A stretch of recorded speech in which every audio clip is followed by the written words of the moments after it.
Welcome to this edition of the First Aid Show. When you provide help to a patient with a mental health problem, it can be challenging to know what to do. We asked a paramedic for their thoughts.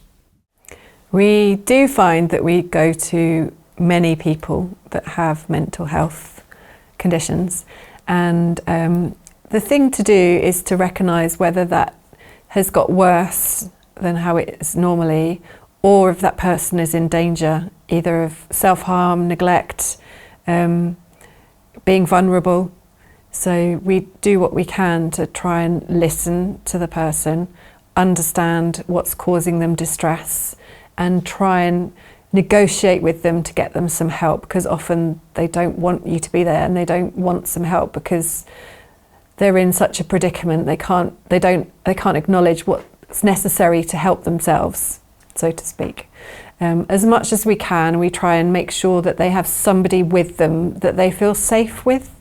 So whether that's their assigned crisis or key worker, whether it's a relative, a partner, something like that. If you came across somebody that was having some sort of mental health crisis, probably the first thing to do is just to introduce yourself, be a really calm, listening ear, and just gently talk to them and find out what they need, what they think they need. They might try to take some alcohol or some substances. Some people might be determined to self-harm themselves.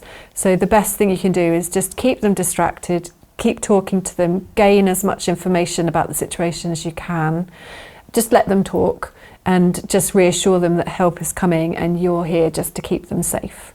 And that's probably about as much as we can do for them as well, to be honest.